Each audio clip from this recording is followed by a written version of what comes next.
o Academia Enem, a Secretaria de Juventude, falo em nome de Júlio Brise, a Prefeitura Municipal de Fortaleza, falo em nome do prefeito Evandro Leitão, muitos se orgulham de receber hoje aqui, tá, com a generosa salva de palmas de vocês, o grande mestre, o professor Ademar Celedônio.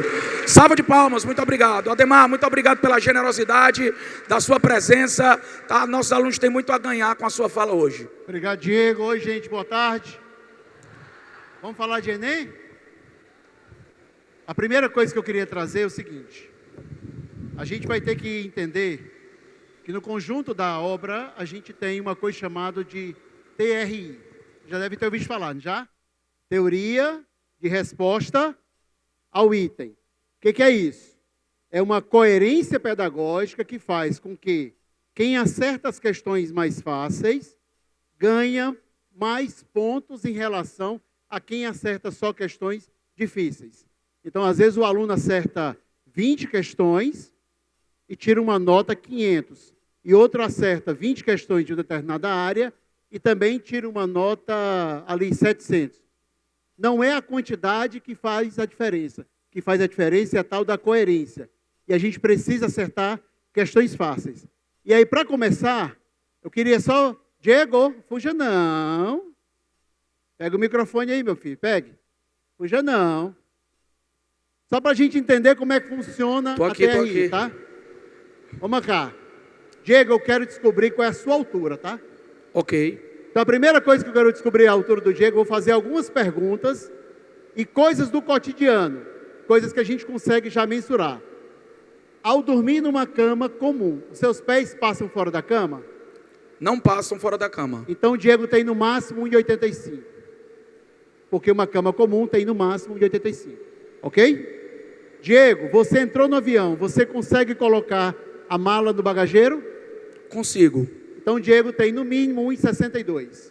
Eu fiz duas perguntas, eu sei o tamanho mínimo e o tamanho máximo, que eu vou chamar aqui de proficiência. Proficiência mínima e proficiência máxima. Ok? Diego, você conseguiu colocar a mala. Consegue ver o fundo do bagageiro?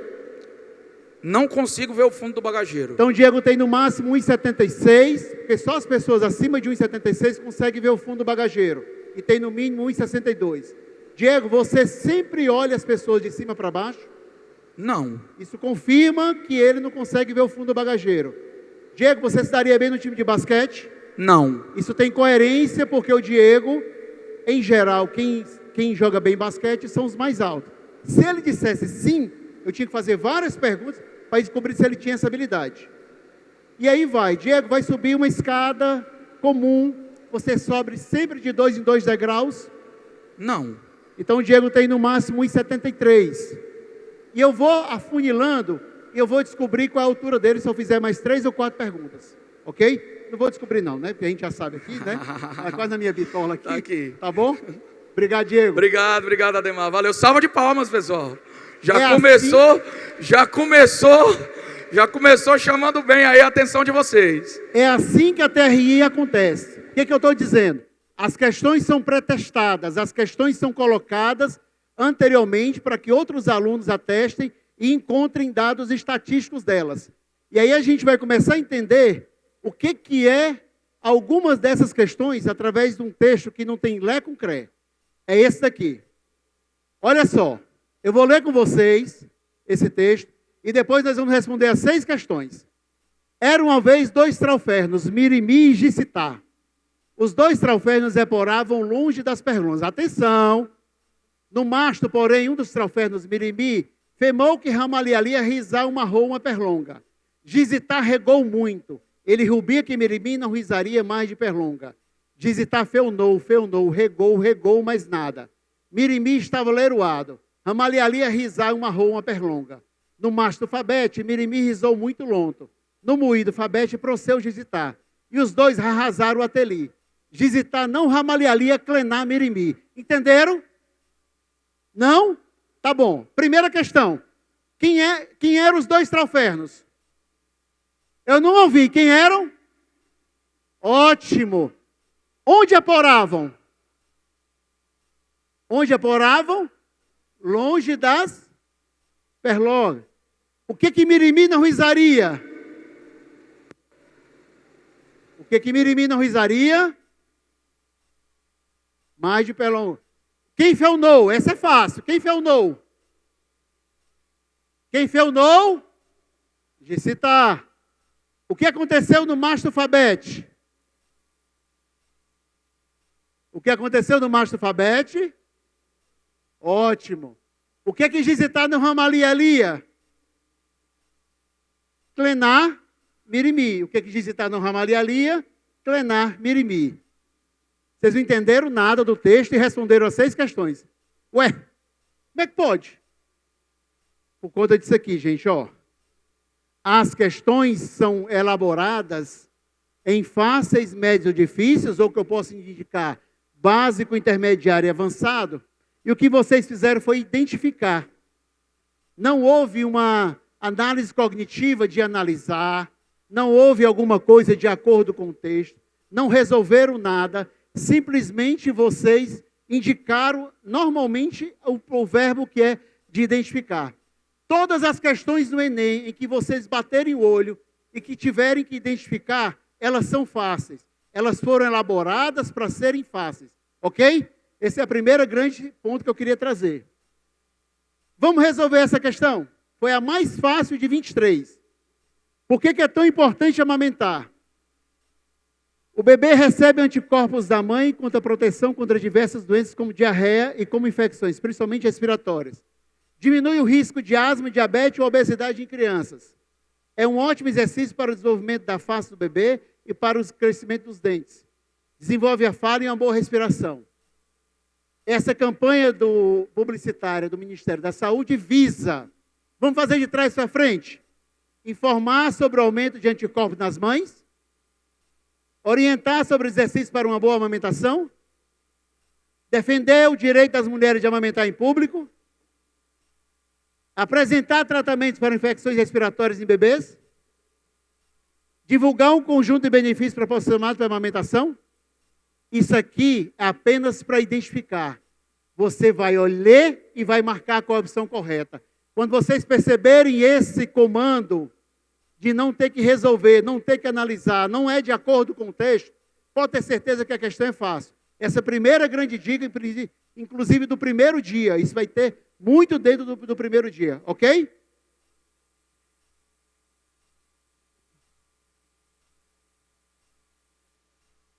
A pessoa, ele está perguntando se a pessoa vai ter que interpretar. Em geral, não, porque você vai ver a informação, tá? Você vai ver a informação e vai automaticamente fazer a associação, tá? Agora, caiu uma questão no Enem com 2 textos do Caetano Veloso. Olha o que aconteceu.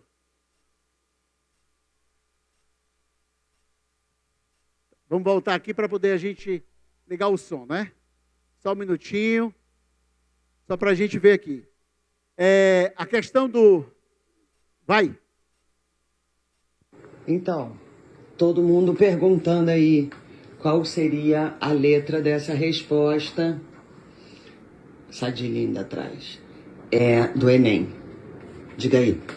Quando eu li, achei que são todas. Como assim todas? Referência às cores como elementos de crítica a hábitos contemporâneos. Na verdade, tem isso nas 2 letras. Você não acha que é a B? Deixa eu ver. Percepção da profusão de informações gerada pela tecnologia. Tá certo. A B. A B. B de bola. B de bola. Contraposição entre os vícios e as virtudes da vida moderna. Então. Isso tem nas 2 canções. As cores tem numa e na outra. Acho que tem, porque tem azuis, né? Não, mas tem que ser o que está aí no texto. Busca constante pela liberdade de expressão individual.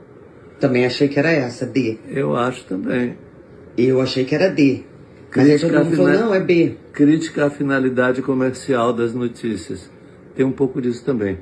Mas a B e a D são as mais, aparentemente, as mais apuradas, assim. Aí ele encontra o seguinte. Essa era a questão, tá? E ela foi a mais difícil da prova de 2000. Ela foi a mais difícil da prova de 2023. Vamos tentar salvar a Caetano, tá? Quando eu tenho 2 textos e ele pede para comparar os textos ou pede para perguntar alguma coisa em comum, em geral, essa questão vai ser difícil. Por quê? Porque na hora que ele pergunta alguma coisa que tenha que ter em comum, você tem que sair procurando o que você tem na relação. Aqui foi a música Alegria, Alegria, que ela passa ali na época da ditadura. E essa é uma música já bem recente de álbuns dele, que já fala sobre tecnologia no Vale do Silício. E aí quando você vai lendo as opções, quem elaborou a questão, ele elabora para ter uma coisa em uma e não ter na outra. Por exemplo, referência às cores como elemento à crítica a hábitos contemporâneos. Essa aqui tem um tal dos mais azuis do que azuis. Última linha da primeira estrofe. Das telas dos azuis mais do que os azuis. Mas não tem no texto 1. E aí você vai percebendo tudo isso e você vai encontrando, por exemplo, o item crítica à finalidade comercial das notícias, que é o que tem na 1, mas não tem na 2. E você vai passando por todas elas. Então, muita atenção. Quando eu tenho uma campanha publicitária, que é só pegar uma informação da outra, em geral ela é fácil. Vocês vão lembrar daquele texto que não tem lé com cré. Mas quando eu tenho um texto e outro, ela pode ser uma questão muito difícil. Por que ela pode ser uma questão muito difícil? Porque simplesmente ela está tratando de uma comparabilidade entre os dois. E aí vocês vão lembrar, tem que estar em uma e tem que estar no outro texto ao mesmo tempo. Ou, o que é pior, tem que ser uma contraposição. Ou seja, um texto falar uma coisa e o outro falar outra. Então, em geral, isso faz com que você vá para um grau cognitivo maior e você demore mais tempo para resolver a questão, tá? E aí tem algumas coisas que é assim. Isso aqui é a régua de 2023 de linguagens. Aí um candidato chega e diz assim, professor, eu acertei 30 questões na prova de linguagens e eu não tirei nem 700. E na prova de matemática eu acertei 20 questões e eu passei de 750. O que é isso? Cada área do conhecimento tem uma regra a ser estabelecida. Então tem uma regra para linguagens, tem uma regra para matemática, tem uma para natureza e tem uma regra, por exemplo, para ciências humanas. O que acontece com linguagens? Linguagens, o acerto do brasileiro é muito alto. Vocês vão cuidar de olhar aqui em 600, tá? Então, quando chega em 600, o número de acertos, em média, são de 27 questões. Então, quem acerta 27 questões, ele tira aproximadamente uma nota parecida com 600. Vai depender um pouquinho da coerência pedagógica, mas é mais ou menos isso que acontece. E ele não consegue se deslocar muito, porque acaba o número de questões. Lembra que 27 é mais do que a metade de 45. Seriam 22,5, 23 questões. Então, com 23 questões, eu tenho a metade. Então, o brasileiro acerta muitas questões em linguagens, diferente de outras áreas. E, consequentemente, a nota fica mais comprimida, porque eu não consigo pular tantos desvios padrões para frente. Quando eu estou falando de humanas, o acerto em 600 diminui um pouco. São de 25 questões. E a nota já vai ser um pouquinho maior, 823. Mas quando eu estou falando de natureza, atenção, 14 questões. 14 questões, menos de um terço, você já tira uma nota 600. E aí, a sua nota vai ter mais espaço para correr até lá os seus 860 e tanto. Consequentemente, você tem um caminho maior. E em matemática, que é aquela que dá o maior número de pontos, você vai encontrar 12 acertos. Quem acerta 12 questões com coerência, já tira uma nota 600. Tá? já tira uma nota 600. Só para vocês terem uma noção de como de fato a régua acontece. Aí aquele candidato que acertou 20, olha onde é que está 20. Ali em torno de 700. Ele disse que eu tirei 720, 730.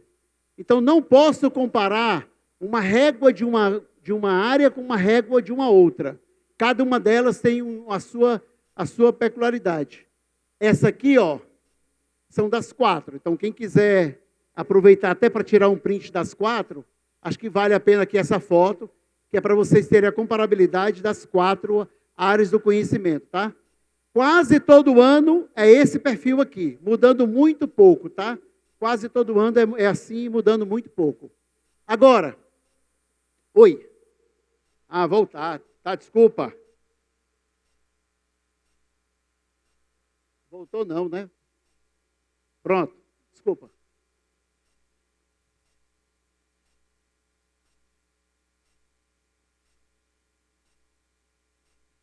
Posso? Porque daqui a pouco tem um fera chegando. Daqui a pouco tem o melhor professor de Química da América Latina. O professor Michel vai chegar para dar aula para vocês. O cara é muito fera. Agora, essa foi uma questão de física de 2023, de ondulatória. E ela teve proficiência 707. Ela é uma questão difícil. Tá? Assim como no mesmo ano eu tive uma outra questão de ondulatória com o valor de 702. Esse é um conteúdo que, quando cai no Enem, ele cai com questões mais difíceis. Essa daqui foi uma questão de química ambiental. Química ambiental, ela teve proficiência de 533. Ela é considerada uma questão fácil, tá? 533, química ambiental, uma questão fácil. Depois eu tive uma outra, também com 533, de química ambiental. E eu vou apresentar para vocês a questão mais difícil do Enem de 2024. Foi essa aqui, ó. Ela teve um valor de 766. Foi a mais difícil. Agora, atenção, eu queria dizer uma coisa para vocês. Xenofobia, racismo, feminicídio, meio ambiente, química ambiental, porcentagem, são conteúdos e são assuntos que a gente toda hora vê no nosso cotidiano. Todos esses assuntos que eu falei para vocês, eles são assuntos que caem no Enem e quando caem, eles são fáceis. No máximo médio. Por quê? Porque eu toda hora estou discutindo esses assuntos. Agora, questões de logaritmo, funções, geometria analítica, química orgânica, botânica, zoologia, quando cai no Enem, elas são difíceis. Aquilo que é popular, aquilo que está no nosso cotidiano, são questões que são consideradas pelos microdados, quando a gente olha um pelo outro, em geral, questões fáceis. Assim como eu tenho, por exemplo, uma questão de química ambiental, por quê? Porque toda hora eu estou vendo falar sobre isso. Toda hora eu estou vendo falar, por exemplo, sobre casos de violência, sobre casos de racismo, de feminicídio, infelizmente. Como isso é muito falado pela mídia e é muito discutido toda hora na sociedade, esses assuntos acabam sendo assuntos que são mais fáceis. Diferentemente de uma dessa, que é considerada uma questão difícil. Essa foi a mais difícil de matemática, tá? Essa daqui, ó, foi a mais difícil de linguagens. Um texto de literatura do Machado de Assis. Essa daqui foi a mais difícil, texto 1 e texto 2, de ciências humanas, tá? Ele pedia para você fazer uma comparação dos textos. Isso a gente, quando vai observando, a gente começa a perceber essa situação que toda hora se repete. Tá? Toda hora se repete quando você encontra esses níveis de comparabilidade. Essas foram as duas questões mais fáceis de matemática.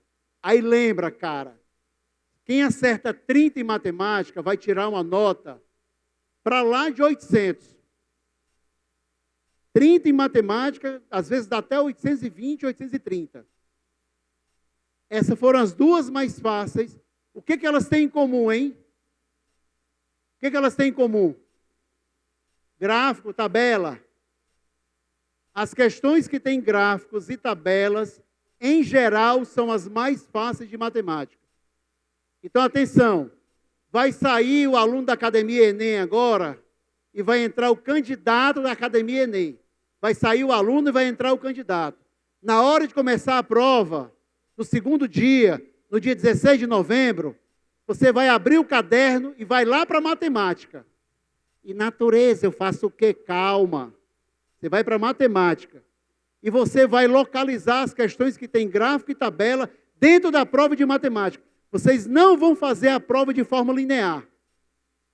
O cérebro está descansado. Você procura logo aquelas que são mais fáceis para garantir a sua base de pontos consistente.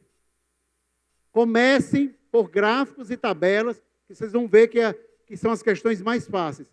Não são muitas, algo em torno entre 6 a 8 questões, tá? Mas comecem por elas, que é para garantir já uma nota uma nota melhor. Essa aqui foi a mais fácil, e eu apresento para vocês a competência que tem as questões mais fáceis. A competência, no caso, de gráficos. Quando eu estou falando, por exemplo, de 7, é uma competência difícil, a exceção da habilidade 27. Essa habilidade 27 é a habilidade que faz moda, média, mediana, através de gráficos e tabelas. Por isso que essa questão ela apresenta como um grau fácil. E agora eu quero apresentar para vocês alguma classificação do que é muito fácil, médio, difícil e muito difícil. Todas as questões que são muito fáceis, em matemática, elas estão valendo 580 pontos. Até 580 pontos. 579,9. E assim vai toda a minha distribuição, tá? Toda a minha distribuição de notas. O que vai acontecer? Eu tenho esse dado aqui, que é o número de questões por cada competência. Deixa eu falar para vocês quais são as 5 competências. As 7 competências. A primeira é números. Razão, proporção, regra de 3, juro sim, princípio de contagem, progressão aritmética. A segunda é geometria plana e espacial. A terceira é transformação de unidades. A quarta é relação entre grandezas. Agora, atenção. A quinta é conteúdo de ensino médio. A sétima é conteúdo de ensino médio. Competência 5 e 7 é competência de ensino médio. As demais competências são competências mais simples. São conteúdos de ensino fundamental. O que está na competência 5? Na competência 5 eu tenho todas as funções, logaritmo, eu tenho geometria analítica, tá? Eu tenho trigonometria. O que está na 7? Probabilidade e estatística. Essas duas são difíceis. Então, quando vocês se depararem, por exemplo, com uma questão de logaritmo na prova, vocês sabem que estão encontrando uma questão difícil. Geometria analítica, saibam que estão encontrando uma questão difícil. E que o importante é acertar as questões fáceis. Então, se você não sabe do conteúdo, pula e vai para a próxima. E deixa ela para o fim. Por quê? Porque ela só vai servir para você se você acertar as questões mais fáceis. Então, para perder tempo com ela, é melhor que você, de fato, esteja preparado, dizendo que sabe resolver a questão. E aí, o que acontece? Qual é a competência que cai mais questões? A 1, que é de números. E aí, quando a gente vai olhar, muita atenção agora a esse dado, tá? Eu vou até subir. Muita atenção agora. Competência 1, que é números. Ao longo do Enem, as questões muito fáceis e fáceis, eu vou somar 19 mais 26, 45%. Se eu somar com as médias, eu tenho 60% dessas questões fáceis, muito fáceis ou médias. E eu tenho poucas delas, sendo difíceis ou muito difíceis. Quando eu vou, por exemplo, para a minha competência 5, que é matemática do ensino médio, eu tenho 26% das questões na história do Enem que foram fáceis ou médias, fáceis ou muito fáceis. Em compensação, 40% delas, 22 mais 18, foram o que, gente? Difíceis ou muito difíceis. Olha o padrão. Eu vou para a competência 7. Competência 7. Fácil e muito fácil. 21%. 10 mais 11. Em compensação, as difíceis ou muito difíceis, 41%. 14 mais 27. Agora dá uma olhadinha na de gráfico e tabela. C6. Muito fácil, 28. Por isso que eu tenho que começar por elas. Muito fácil, 12. Muito fácil e mais fácil, 40%. Vamos para a média, 49. Ela é a competência mais fácil, é a competência de gráfico e tabela. Uma pena que não cai muitas, mas é ela que vai garantir com que sua nota seja muito consistente na prova de matemática. Tá? É ela que vai garantir. Então, acertar as questões de gráfico e tabela, elas são muito importantes. Aqui algumas questões, por exemplo, para alertar vocês da matemática do ensino fundamental. Essa aqui, por exemplo, isso aqui tudo do ano passado, tá? Aquela ali, por exemplo, 543. Uma questão de notação científica. Quase todo ano tem questão de notação científica, ok? Então é muito provável que você tenha uma questão de notação científica, aquele cara lá do Academia Enem diz que ela é fácil, se concentra nela, faz ela devagar. Aí tem quais são as questões que são difíceis dessa competência? São as H2, principalmente se a resposta estiver assim. Você até resolve a questão por um outro método e encontra um número. Mas a desgraça da questão vem representado o número pela fórmula como você deveria ter montado. E isso acaba complicando. O brasileiro se enrola. Então, todas as questões que são assim, com as alternativas, elas ou em combinatória, ou em probabilidade, ou em permutação, elas se tornam difíceis. Então, vai aparecer uma dessas na prova? Provavelmente. O que você diz? Daqui a pouco eu faço. Agora não. Pula e vai fazendo aquelas que você encontra que são mais fáceis, ok? Deixa ela para o fim. E uma outra que é de fato difícil, que é uma outra da mesma situação. Aí eu vou para as de gráfico. Pulei lá para a competência 5, tá? Para mostrar aquelas que são fáceis. Aqui, duas questões da competência 5, Uma que foi fácil, que é a da habilidade 19, e uma outra que é bem difícil, que fala sobre logaritmo e função exponencial. Vou colocar mais duas delas, ou mais três, deixa eu ver aqui. Mais duas delas, Outra que é muito difícil e outra que é muito difícil. Tem poucas questões nessa competência que são fáceis. Poucas questões nessa competência que são fáceis, que é matemática do ensino médio, tá? Mas tudo aquilo que não for matemática do ensino médio, que claramente a gente percebe, ou seja, assim, me falaram que ela é fácil, eu vou fazer essa aqui com atenção, porque é nessa que eu tenho que gastar tempo, porque se eu acertar, meus pontos vão ser potencializados. Competência de área 6, a de gráfico. As três do ano passado, 645, 604, 674. As três caíram 4 no passado. Das 4, todas elas num patamar muito fácil. No máximo, foi 674, que não sai nem do perfil, não chega nem a ser média, tá? na matemática, uma vez que as questões vão até 900 e alguma coisa. E competência de área 7, que eu falei também que são questões difíceis, tá? Eu tenho uma ou outra que é de gráfico e tabela, que vai ser a habilidade que salva, que é a 27, mas as demais outras são habilidades difíceis. Então, lembrando, tudo que é probabilidade estatística, tudo que é matemática do ensino médio, em geral, são questões que são difíceis. Deixa ela para o último texto da prova. Natureza. Essas foram as duas questões mais fáceis de 2024. Por acaso, as duas, coincidentemente, foram de biologia. E aí vem o outro ponto. Vocês lembram que Vocês lembram que eu falei que para tirar um 600, bastavam 14 questões? Mas se você acertar as 15 mais fáceis, a sua nota vai dar quase 700. As 15 mais fáceis. Se você der a sorte de acertar todas as 15 mais fáceis. E, por exemplo, errar todas as outras 30.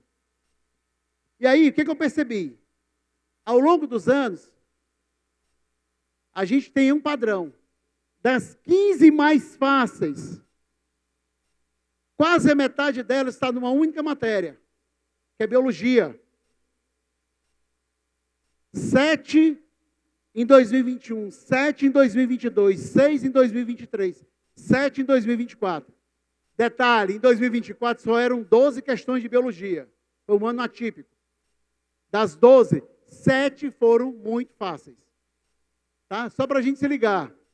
Então, ninguém vai fazer a prova de biologia, a prova de natureza, de forma linear. Minha sugestão que eu dei para meu filho quando fez Enem. Faça todas as questões de biologia primeiro. Vão ter questões difíceis? Vão. Mas você faz elas na sequência logo todas de uma vez. Por quê? Porque você vai ganhar, o cérebro está descansado, você vai ganhar velocidade, você vai acertar logo questões que são fáceis, que vai potencializar a sua nota. Lembrando mais uma vez, é importante acertar questões fáceis.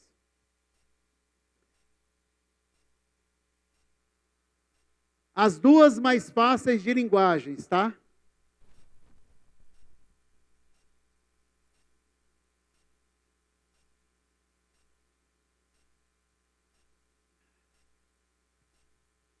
E aí eu queria mostrar para vocês uma coisa.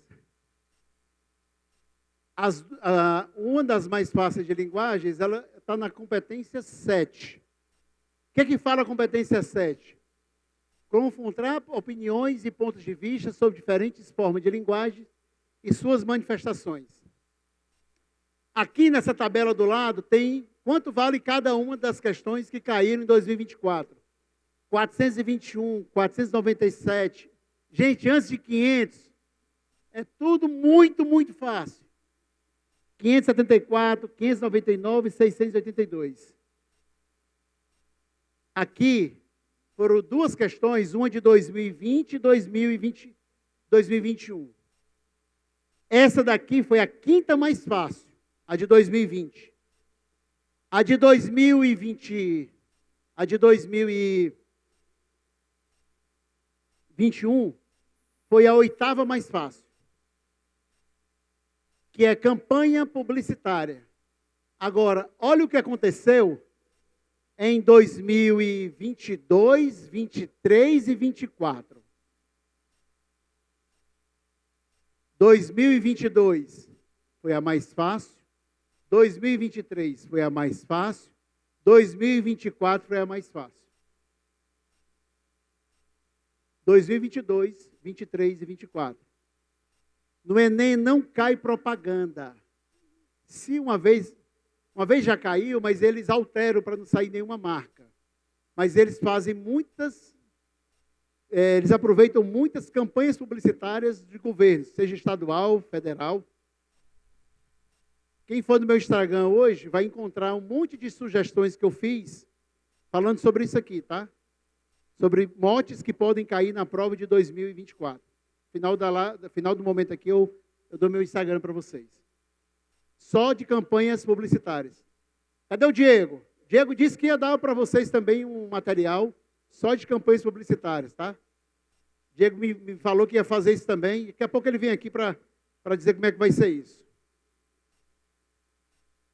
As duas mais fáceis de humanas. As duas mais fáceis de humanas. Ok? Por acaso,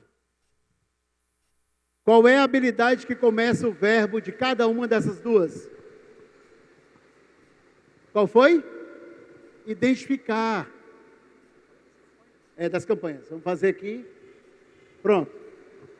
Tem um material, gente, de redação que vocês irão receber, em que a gente faz o monitoramento das campanhas governamentais do ano.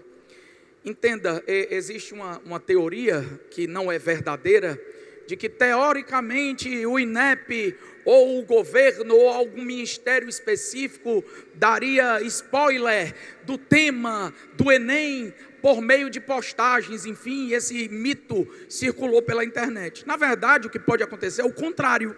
Entende? O que é que pode acontecer? O indivíduo que elabora a proposta de redação para o INEP, ele é um ser humano que nem eu, que nem o Ademar, tá certo? Então ele se informa jornalisticamente, talvez pelas mesmas fontes que nós. Então o que chama a atenção de alguém assim, que elabora a proposta de redação, também pode chamar, tá? O que chama a atenção minha, do Ademar, de uma equipe que elabora a proposta de redação, pode chamar a atenção de quem está elaborando no INEP.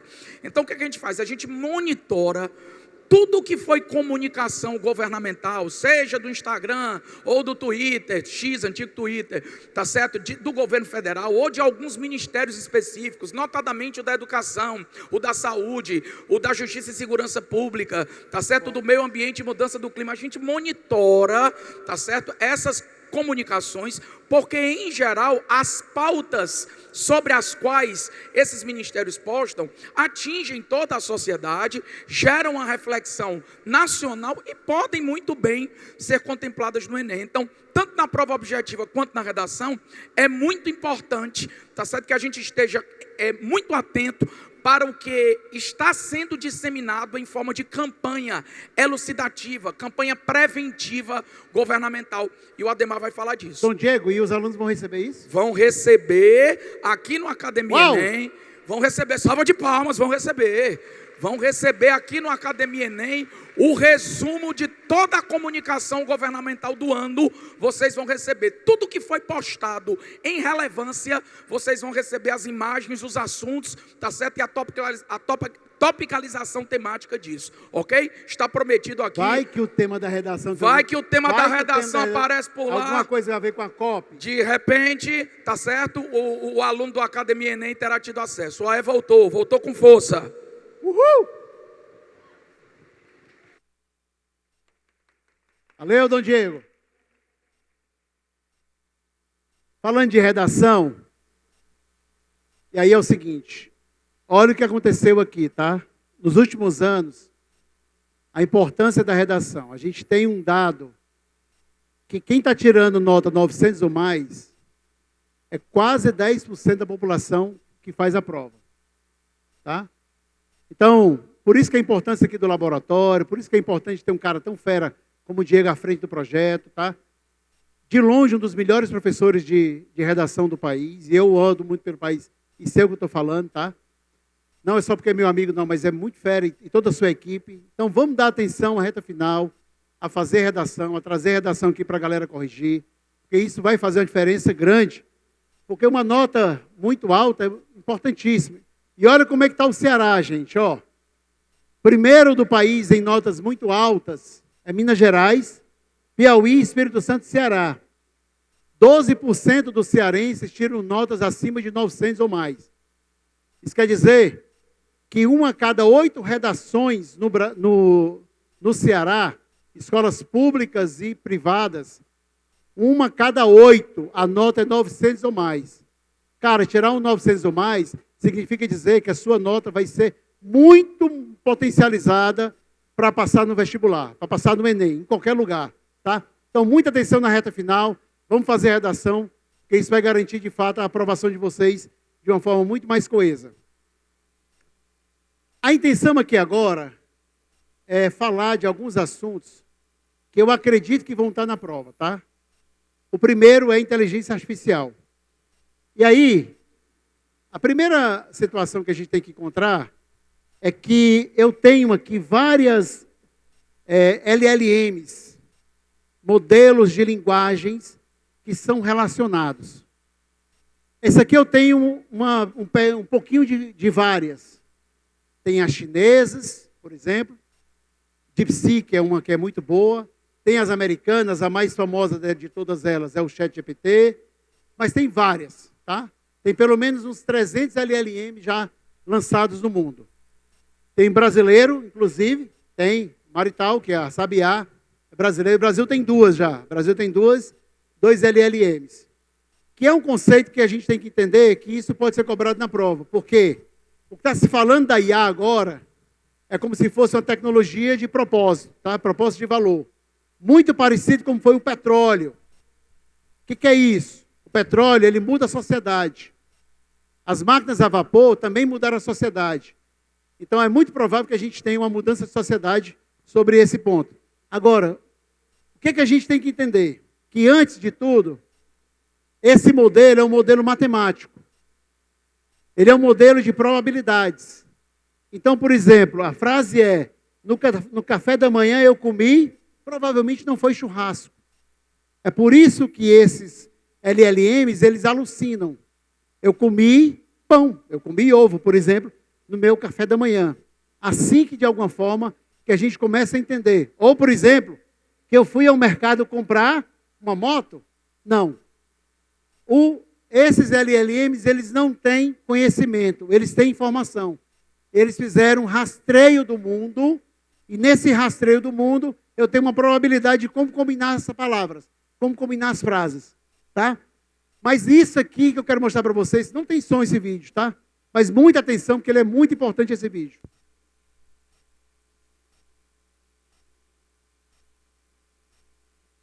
Não tem som. Levar uma dessa para casa, né? Como é que isso acontece? Eu tenho um treinamento do ser humano com a máquina. Então, ele toda hora está ensinando para o robô como se comportar.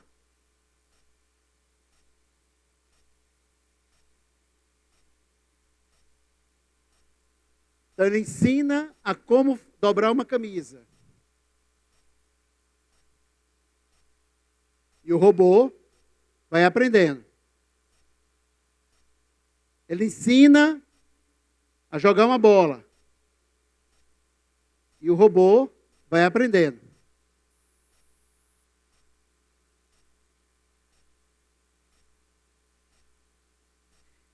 Atenção. Primeiro conceito da IA. A IA é matemática. Segundo conceito. Por trás de toda a inteligência artificial tem treinamento humano. E aí, como é que o Enem cobrou isso? E como é que o Enem vai cobrar? Ele não vai cobrar com o nome em inglês, que é Machine Learning. Ele não vai cobrar como Deep Learning. Ele vai cobrar como aprendizado profundo, Deep Learning, ou como ele está dizendo aqui, ó, aprendizagem da máquina. Ele vai cobrar esses dois conceitos. E ele vai perguntar qual é o conceito que está por trás. Isso já caiu no Enem e vai voltar a cair, tá? E vai voltar a cair. É muito provável que volte esse ano aqui? Talvez sim. E aí eu vou só dar uma dica para vocês. A Covid caiu em 22, mas a pandemia é de 2020. A guerra do Hamas pode cair agora, porque faz 2 anos. As IAs já começaram a cair na prova, mas agora já tem 2, 3 anos de um incremento muito forte de inteligência artificial. Professor, por que você está falando isso? Porque isso tem a ver com a TRI. No Enem não cai a ultra atualidade, a não ser em redação. No Enem não cai a ultra atualidade. Por quê? Porque eu preciso pré-testar as questões e demoro, tem um processo para pré-testar as questões. Então, tem um certo delay dessa ultra atualidade. Então, eu aposto sim que esse ano cai a guerra do Hamas com Israel, especificamente, que a gente está fazendo 2 anos, e aposto que vai cair questão de inteligência artificial, que foram os dois assuntos mais fortes que pipocaram ali em 2022, tá? E aí, no mesmo ponto, o Enem cobrou desse jeito aqui, ó, em 23, que é a exploração do treinamento das máquinas. Para treinar, por exemplo, para algoritmos de inteligência para tradução, eu preciso que eu tenha uma palavra que é, por exemplo, gato, e que do lado tenha cat. Mas eu preciso de uma validação humana. E eles contratam várias pessoas em vários lugares do mundo, principalmente que falam língua inglesa, na África, por exemplo, na Índia, e pagam preços muito baixos. Então o Enem cobrou desse jeito aqui, ó, falando sobre como é que a inteligência artificial não funciona como pozinho mágico. E aí, numa acusação direta a essas plataformas de exploração de um novo tipo de escravidão. Tá? Então, muita atenção que eles vão cobrar dessas duas formas. Outro assunto que eu acredito que vai cair, tá?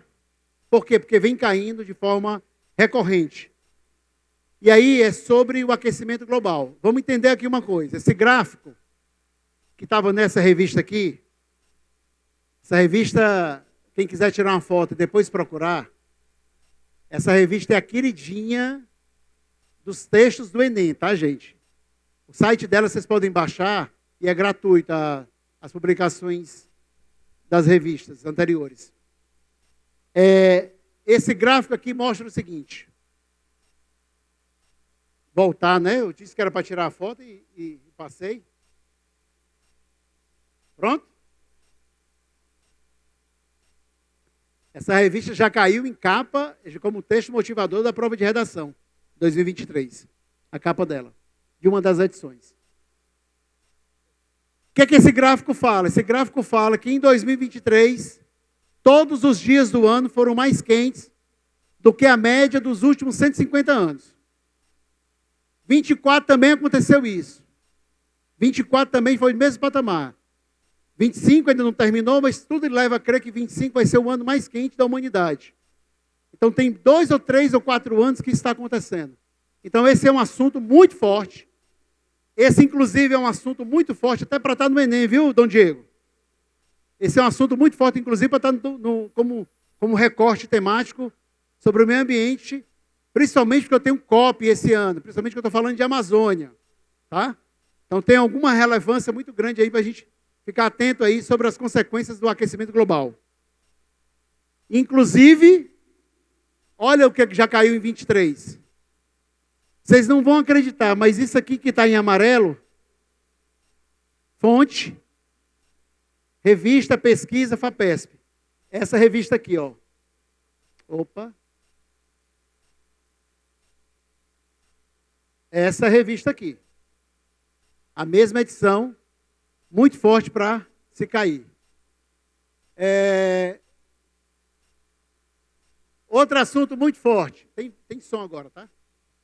Caraca, smartphones, a internet na palma da nossa mão. A gente vive a era da tecnologia e da informação, onde todo conhecimento vai ser compartilhado. Imagina como a gente vai avançar. É falso que caldo de cana e suco de limão curam a dengue. Galera, não enfiem dente de alho no nariz pra desobstruir as vias aéreas. Gente, não faz sentido engolir um dente de alho cru por dia pra imunidade, pressão ou câncer. Não se trata candidíase enfiando alho. Tapar a boca com fita não vai te ajudar a dormir melhor. Você não tem fezes presas há 20 anos dentro de você. Água com limão e jejum não emagrece. Não é verdade que as vacinas transformam as pessoas em antenas de 5G. Qual é o assunto que vai cair? Fake news. Vai cair de novo. Olha só, eu já falei que vai cair inteligência artificial, vai cair aquecimento global. A minha outra aposta é fake news, tá? E agora vamos para outra aposta. Envelhecimento da população e cada vez mais nascendo menos crianças. E todas as consequências que você possam pensar. Quando nascem menos crianças, quem é que vai pagar a aposentadoria no futuro? Quando nascem menos crianças, como é que eu vou repor a população? Quando nascem menos crianças, qual é a consequência que eu tenho no desenvolvimento de uma nação? E o Brasil atingiu números muito baixos. As mulheres brasileiras estão tendo 1,5 filhos. O Enem já cobrou esse assunto. Mas por que ele é muito forte de cobrar e cair de novo, tá? Por que ele é muito forte de cair de novo? Porque saiu o novo censo. E o novo censo chama muita atenção a isso, que o Brasil acelerou muito nos últimos 10 anos, a níveis europeus. Tá? Então é muito forte com o que a gente tenha sobre isso. Tá? Agora, eu vou mostrar para vocês uma forma de ler a prova no primeiro dia do Enem, tá? Eu tenho uma questão do Enem aqui, e eu simplesmente vou olhar para o lado das alternativas e do texto de comando. Refletindo sobre as relações de gêneros nas brincadeiras infantis, a história mostra que... Não vamos ler o texto. Item A. Meninos podem se envolver com os mesmos brinquedos e brincadeiras que meninas. Letra B. Meninas são mais frágeis e por isso devem se envolver em brincadeiras mais passivas. Concorda com isso, meninas? Não fiquem com raiva. Vamos ler as outras, calma. Letra C. Meninos são mais habilidosos do que meninas. Precisa terminar de ler? Não. O que a B e C estão falando? Se a B for verdadeira, a C também seria, não é isso? Então, obviamente, as duas são falsas, de uma vez que eu só tenho uma alternativa correta. Vamos ler o item D. Meninas tendem a reproduzir mais os estereótipos e gêneros e suas práticas corporais do que meninos. Se a B e a C são preconceituosas, a D é muito mais. A pior de todas. Eu tenho 3 do mesma linha. Item E. Meninos e meninas devem se envolver em atividades distintas, como, respectivamente, casinha, futebol e casinha. Outro preconceito. Qual a resposta correta? A. E vocês não leram o texto. Uá. E aí, qual é a grande situação? Qual é a coisa mais importante? Qual é a coisa mais importante dentro de uma questão do Enem? A primeira coisa é a fonte. Nesse caso aqui, a fonte está dizendo que conheça as profissões mais ameaçadas pela tecnologia. E o mais ameaçadas está entre aspas, ou seja, não são mais ameaçadas. Então, a primeira coisa ao bater numa questão é olhar se ela tem fonte. Porque você vai saber do que ela está falando. Resumidamente. Nem todos têm, mas as que têm, você já bate o olho. Só que o que acontece é que todo mundo vai para a prova do Enem para tomar chá. Olha o tea em inglês. Todo mundo vai tomar chá. Todo mundo vai ler primeiro o texto, vai ver o enunciado e depois as alternativas. Tea, em inglês, chá. Todo mundo vai ver texto, enunciado e alternativa. Os alunos do Academia Enem, não. Por quê? Porque vocês vão fazer isso aqui, ó. Vocês vão comer. Eat. Primeiro vocês vão ver o enunciado, depois as alternativas e por fim que vocês vão ler o texto. O que vai acontecer? Vocês vão ganhar velocidade na prova, principalmente no primeiro dia. Leia o enunciado automaticamente. E a primeira função é você saber que aquilo que é aquele comando especificamente, que você tem que estar na cabeça, é o que foi a minha fonte. A minha fonte é meu pilar principal. Depois você lê o enunciado, as alternativas e só por fim o texto. Quem vai para tomar chá, o que vai acontecer? Primeira coisa que faz é ler o texto, o enunciado, as alternativas. O que ele quis dizer mesmo? O que você faz de novo? Você lê o texto de novo. Você lê o texto 2 vezes. Aí é pedir para perder tempo. Tá bom? De alguma forma você vai conseguir avançar de uma maneira mais rápida. Mesma coisa, ó.